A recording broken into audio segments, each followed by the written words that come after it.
Nih guys, risol tanpa bihun. Sotomi Bogor, siapa yang dari Bogor? Nggak ada yang dari Bogor, namanya doang ya. Dari mana? Dari Tasik. Oh, dari Tasik. Udah lama nih di sini. Dari 2010. Berapaan harganya? Harganya 27.000. 27.000. Lagi main ke Bintaro, random nemu sotomi. Ini kelihatan tuh gerobaknya bersih banget, jadi aku mampir aja. Uniknya sotomi Bogor, tapi yang jualan orang Tasik. Isinya sih sotomi pada umumnya, ada kikil, ada daging, ada risol. Yang bikin agak beda, ini kuahnya warnanya susu. Guys, 27.000. Dagingnya banyak loh, bagus. Aku campur ya pakai kikil-kikil. Nah, yang kelihatan beda itu, dia kuahnya itu warnanya coklat. Nggak, kalau yang Bogor kan biasa ada merah-merahnya. Nah, katanya si masnya kalau merah banyak minyak. Ini kaldu sapi. Kuahnya pekat tuh, nggak bening gitu loh. Oh iya, dia udah berkaldu banget. Tapi agak beda sih ini sama sotomi yang biasa. Nah, ini pakai sambal baru merah nih kayaknya nih.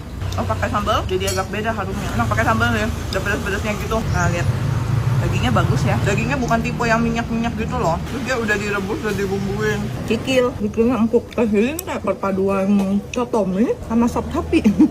Beda deh kuahnya. Dia lebih pekat gitu. Risol. Risolnya bukan tipe yang digoreng kering gitu ya. Tuh guys, risolnya tuh nggak ada isi bihun ya. Dia cuma kulitnya aja. Tapi nggak berminyak tuh. Kulitnya lumayan tebel. Jadi kena kuah tuh kayak kenyal-kenyal gitu. Sotomi Bogor, Pak De Kopral di Bintaro.